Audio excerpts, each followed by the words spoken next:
saya Dea Octavia dengan NIM 4221 14 10 25. Halo, perkenalkan saya Falahani dengan NIM 42210 410 29.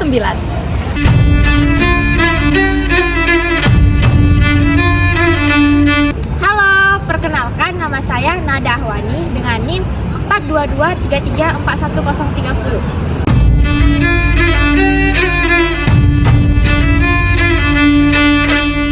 Halo, perkenalkan saya Novia Putri Ramadana dengan NIM 422334 1023.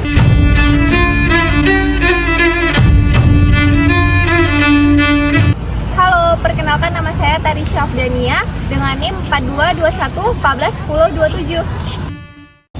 Kami dari kelompok 1 ingin menampilkan video tim best project kami yang bertemakan Pancasila sebagai sistem etika dengan judul Kurangnya kesadaran masyarakat terhadap tata tertib lalu lintas sebagai tugas pada mata kuliah Pendidikan Pancasila. Arus lalu lintas menuju Pelabuhan Talangbuku di Kabupaten Muaro Jambi mengalami macet parah. Dalam video yang diunggah oleh pemilik akun Sebuah video yang menunjukkan motor seorang wanita didorong oleh polisi dengan keadaan sang ibu masih di atas motor viral di media sosial. Wanita tersebut diketahui tak terima jika ia kena tilang oleh polisi hingga tak mau turun dari kendaraannya. Padahal sang ibu disebut tak memakai helm hingga tak membawa surat-surat lengkap. Dilansir Tribun Sumsel.com, Kapolres Muba AKBP Alamsyah Pelupesi melalui Kasat Lantas Polres Muba AKP Sandi Putra memberikan keterangan. Ia membenarkan jika sang wanita tak mau turun dari motor lantaran tak terima kena tilang polisi. Lantaran tak mau turun, polisi pun akhirnya membawa motor dengan keadaan sang wanita tersebut tetap duduk di atas motornya.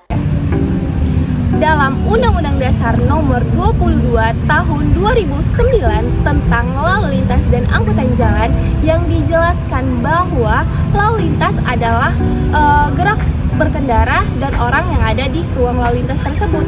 Berdasarkan Undang-Undang Dasar Nomor 22 Tahun 2009 tentang lalu lintas dan angkutan jalan, bahwasannya tujuan terlaksananya lalu lintas yang aman, selamat, tertib, dan lancar serta membentuk perilaku masyarakat yang beretika dan berbudaya dalam berarus lalu lintas. Peraturan arus lalu lintas ini dibuat untuk mengatur jalannya arus lalu lintas agar teratur, dan budaya ini menciptakan arus lalu lintas yang tertib sehingga masyarakat saat berkendara menjadi aman dan nyaman. Walaupun pada umumnya banyak faktor utama yang menyebabkan pelanggaran tata tertib lalu lintas, namun yang mendasari dari pelanggaran peraturan tata tertib lalu lintas yaitu kurangnya pemahaman, pengetahuan masyarakat, dan rasa ingin tahu masyarakat terhadap peraturan tata tertib lalu lintas dan rambu lalu lintas yang ada. Inilah yang menyebabkan permasalahan ini dan pelanggaran ini terus terjadi dan berulang-ulang kembali. Contoh dari kasus pelanggaran lalu lintas yaitu yang pertama, tidak menggunakan helm saat berkendara. Yang kedua, berkendara secara ugal-ugalan. Yang ketiga, berkendara melebihi dari 2 orang. Yang keempat, melanggar rambu-rambu lalu lintas. Dan yang kelima, menyalahgunakan lampu sen. Alasan kami mengangkat judul ini karena kami tahu betapa minimnya kesadaran masyarakat yang semakin meningkat akan ketidakpedulian terhadap keselamatan berlalu lintas yang berdampak buruk bagi lingkungan sekitar. Nah, untuk itu kami akan mengedukasi seluruh masyarakat Indonesia melalui video tim best project kami yang berjudul Kurangnya Kesadaran Masyarakat Terhadap Tata Tertib Lalu Lintas agar terbentuknya Tri-Siap atau yang disebut dengan 3S, sadar, sabar, selamat, sehingga akan membuat para pengguna jalan menjadi aman dan nyaman. Baik, di sini kami akan mengangkat 3 contoh kasus mengenai pelanggaran peraturan tata tertib lalu lintas, di mana kasus yang pertama itu adalah tidak memakai helm saat berkendara. Tidak memakai helm saat berkendara juga merupakan minimnya kesadaran masyarakat saat berkendara di jalan lalu lintas. Hal ini sering kita jumpai pada kalangan anak-anak, remaja, dewasa, bahkan orang tua pun tidak peduli atas bahaya untuk dirinya sendiri. Adapun faktor yang terjadi akibat tidak memakai helm saat berkendara lalu lintas yaitu meningkatkan resiko kecelakaan yang serius, dan ada juga dampak negatif bagi masyarakat dengan meningkatnya beban kesehatan dan perawatan medis. Selain itu, ketidakpatuhan terhadap keselamatan berkendara dapat menciptakan budaya berbahaya di jalan lalu lintas. Adapun Undang-Undang Dasar yang mengatur kasus ini adalah Undang-Undang Pasal 106 Ayat 8, yaitu dipidana dengan pidana kurungan paling lama 1 bulan atau denda paling banyak senilai Rp250.000.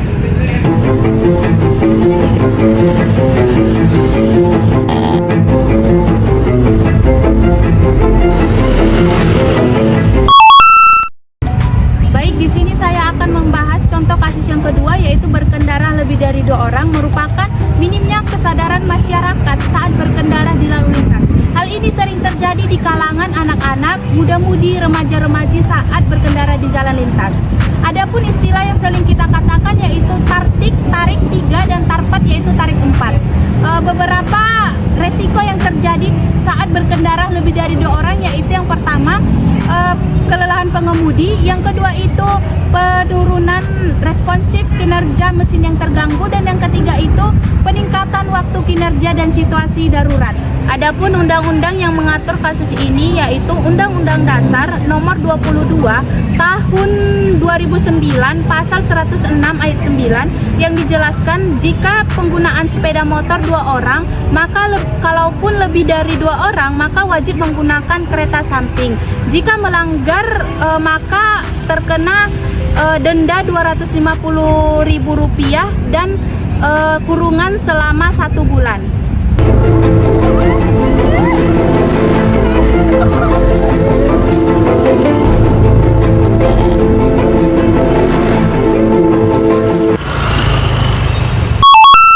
Di sini saya akan menjelaskan contoh kasus yang ketiga, yaitu ugal-ugalan saat berkendara di jalan raya. Nah, teman-teman, berkendara dengan kecepatan yang tinggi, melebihi batas ketentuan atau yang sering kita sebut dengan ugal-ugalan di jalan umum, merupakan salah satu pelanggaran tata tertib lalu lintas.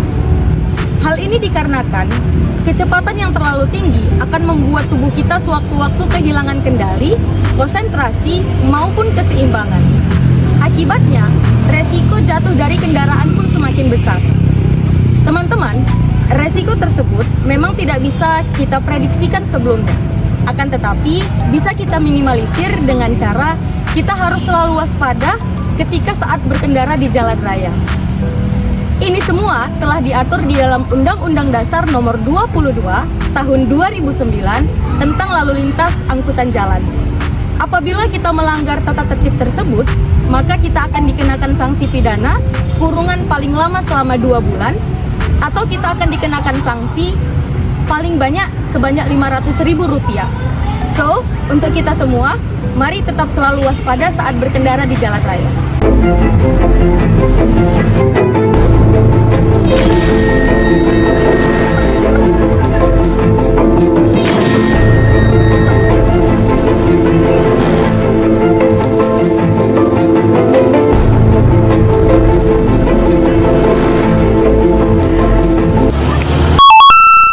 Baik, di sini kami akan membahas secara tuntas mengenai fishbone dari materi yang kita bahas, yaitu tentang kurangnya kesadaran masyarakat terhadap tata tertib lalu lintas. Ada beberapa faktor mengapa hal ini terjadi. Pada tulang ikan yang pertama dijelaskan bahwa salah satu faktor pendukungnya bersumber dari masyarakat itu sendiri. Minimnya kesadaran dan ketidakpedulian masyarakat dalam mematuhi peraturan lalu lintas menjadi sumber dari segala sumber masalah yang terjadi, sehingga menimbulkan banyak dampak buruk yang akan terjadi tidak hanya untuk dirinya pribadi sebagai seorang pelaku, tetapi juga akan berdampak buruk terhadap orang lain yang ada di sekitar. Hal ini berkaitan dengan penjelasan pada tulang yang kedua, yaitu faktor lingkungan. Dampak buruk yang ditimbulkan oleh masyarakat yang tidak mematuhi tata tertib lalu lintas juga akan berdampak buruk terhadap lingkungan sekitar. Pelanggaran tata tertib lalu lintas yang bersumber dari masyarakat sekitar dapat mengakibatkan kerusakan fasilitas lingkungan yang ada dan dapat mengganggu keamanan serta kenyamanan lingkungan. Nah, ini semua berkaitan dengan tulang ikan yang ketiga, yaitu dampak yang ditimbulkan untuk bagaimana cara kita untuk mengatasi problematika ini, kita masuk pada penjelasan tulang ikan yang terakhir, yaitu solusi untuk mengatasi masalah yang terjadi. Ada banyak solusi yang dapat kita pedomani untuk menyelesaikan masalah yang terjadi pada kasus ini. Solusi yang pertama adalah pihak berwajib harus memberlakukan sanksi tegas terhadap masyarakat yang tidak mematuhi tata tertib lalu lintas. Kemudian kita juga harus melakukan edukasi untuk keluarga kita tentang pentingnya mematuhi tata tertib lalu lintas. Solusinya adalah kita harus mengikut sertakan masyarakat sebagai bagian dari program lalu lintas agar masyarakat lebih menumbuhkan sikap waspada saat berkendara di jalan lintas. Dan solusi yang terakhir adalah kita harus menanamkan sikap Trisiap atau yang sering kita singkat dengan 3S, yaitu sadar, sabar, dan selamat saat berkendara.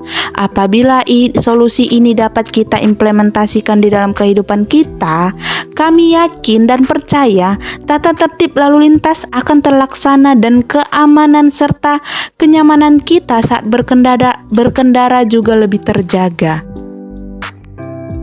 Baik, di sini kami akan membacakan urgensi Pancasila sebagai sistem etika dalam kurangnya kesadaran masyarakat terhadap tata tertib lalu lintas. Pancasila merupakan dasar negara Indonesia yang mengandung nilai-nilai luhur yang dapat dijadikan sebagai pedoman dalam kehidupan berbangsa dan bernegara. Nilai-nilai Pancasila juga dapat diterapkan dalam kehidupan sehari-hari, termasuk dalam berlalu lintas. Kesadaran masyarakat terhadap tata tertib lalu lintas masih rendah.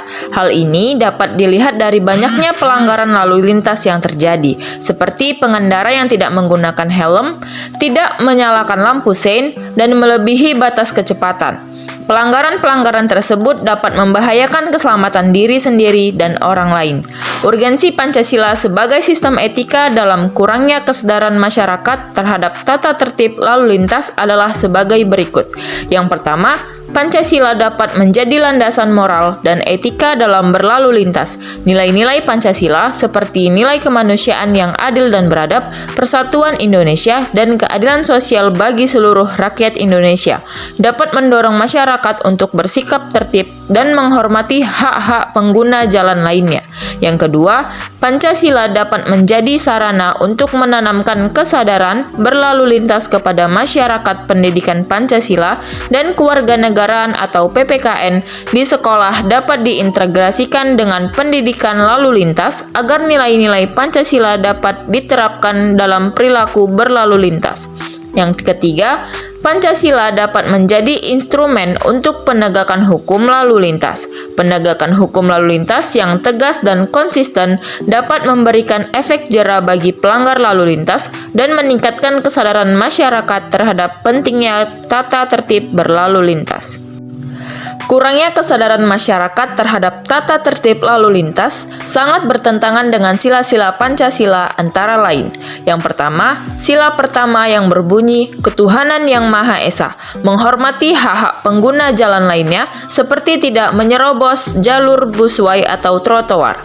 Yang kedua, sila kedua yang berbunyi kemanusiaan yang adil dan beradab, menjaga keselamatan diri sendiri dan orang lain, seperti tidak menggunakan ponsel saat berkendara. Yang ketiga, sila ketiga yang berbunyi persatuan Indonesia, saling menghormati dan bekerja sama dalam berlalu lintas, seperti memberi jalan kepada kendaraan yang lebih besar. Yang keempat, sila keempat yang berbunyi kerakyatan yang dipimpin oleh hikmat kebijaksanaan dalam permusyawaratan perwakilan, mengikuti aturan lalu lintas yang telah ditetapkan seperti tidak melawan arus. Dan yang kelima, sila kelima yang berbunyi keadilan sosial bagi seluruh rakyat Indonesia mendapatkan hak dan kewajiban yang sama dalam berlalu lintas, seperti mendapat perlindungan dari petugas kepolisian. Sekian dari video Tim Best Project kami. Apabila ada kesalahan kata, kami mohon maaf. Kami akhiri dengan Assalamualaikum warahmatullahi wabarakatuh.